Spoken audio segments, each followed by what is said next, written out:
वालेकुम। उम्मीद है आप सब खैरियत से होंगे। आज जिस टॉपिक पे मैं बात करने लगा हूँ वो हमारा जो आजकल मौसम चल रहा है सर्दियों का, उसके हवाले से बहुत इम्पोर्टेंट टॉपिक है।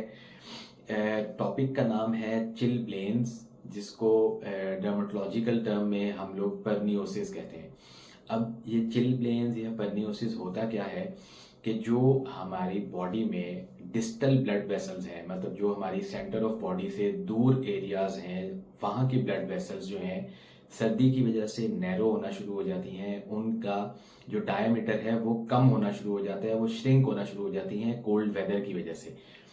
एरियाज कौन कौन से इन्वॉल्व हो सकते हैं परनियोसिस के सिम्टम्स में? एक तो हैंड्स इन्वॉल्व हो सकते हैं, फीट इन्वॉल्व हो सकते हैं, टिप ऑफ नोज इन्वॉल्व हो सकती है, जो ईयर लोब्स हैं ये इन्वॉल्व हो सकते हैं, और जो लेटरल पार्ट्स ऑफ हमारे थाइज हैं, मतलब जो हमारी थाइज के बाहर वाले एरियाज हैं, वो इन्वॉल्व हो सकते हैं। अब अगर हम लोग बात कर लें कि इसमें सिम्टम्स क्या आते हैं, अगर हम लोग हैंड्स की बात करें फॉर एग्जांपल, तो सर्दियों में बहुत सारे पेशेंट्स हमारे पास रिपोर्ट कर रहे होते हैं कि हाथों पे स्वेलिंग होना शुरू हो गई है, रेड पर्पलिश और ब्लूइश डिस्कलरेशन होना शुरू हो गई है, और पेशेंट्स को इतनी स्वेलिंग और वो पेन होना शुरू हो जाता है कि इवन हाथ ऐसे फोल्ड भी नहीं किए जाते। तो एक तो ये मेन आपको मैंने सिम्टम बता दिया। उसके अलावा ऑब्वियसली इस तरह के पेशेंट को सर्दी बहुत ज़्यादा लग रही होगी। अब कौन सा एज ग्रुप जो है वो इसमें इन्वॉल्व होता है? ज़्यादातर जो यंग बच्चे हैं या स्पेशली जो यंग फीमेल्स हैं वो इसमें इन्वॉल्व हो रही होती हैं।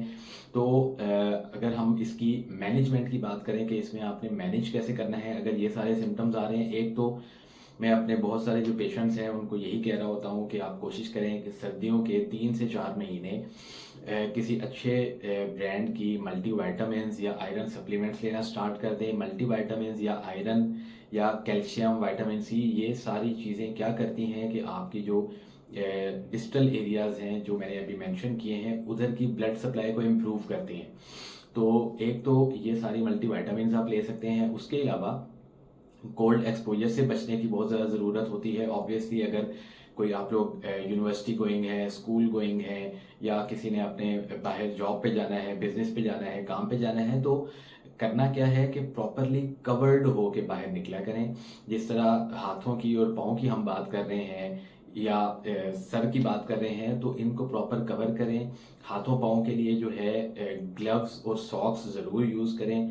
ग्लव्स और सॉक्स में ये है कि आपको मैं मटेरियल इसका बता दूं कि प्योर कॉटन के ग्लव्स और प्योर कॉटन की सॉक्स जो हैं वो, अगर किसी को ऐसे सिम्टम्स आ रहे हैं तो वो सिम्टम्स को एटलीस्ट एग्रवेट नहीं होने देता ये वाला मटेरियल, कॉटन वाला।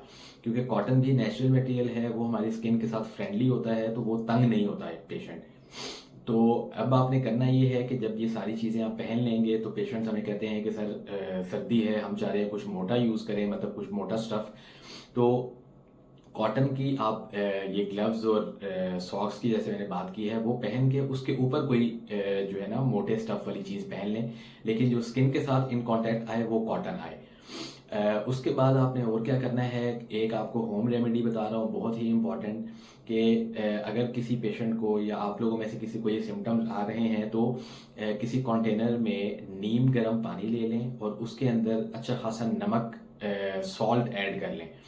सॉल्ट और वाटर जब आपने ले लिया है, जो कि ल्यूक वार्म नीम गर्म पानी है, उसके अंदर आपने, अगर हाथों की हम एग्जांपल ले रहे हैं, तो अपने हाथ 15 से 20 मिनट सुबह शाम जो है ना उसके अंदर डिप करके रखने हैं। उसका फ़ायदा ये होता है कि अगर आप अपने इफेक्टेड एरिया को उसके अंदर डिप करके रखेंगे तो वहाँ की ब्लड सप्लाई इंप्रूव होना शुरू हो जाएगी। जो आपके सिम्टम्स हैं, जो पेन है, जो स्वेलिंग है, वो भी सबसाइड होना शुरू हो जाते हैं। तो एक ये बहुत ही इंपॉर्टेंट होम रेमेडी थी। उसके अलावा अगर आपको ये सिम्टम्स आ रहे हैं तो आप अपने कंसर्न डर्मेटोलॉजिस्ट से या डॉक्टर से भी पूछ सकते हैं।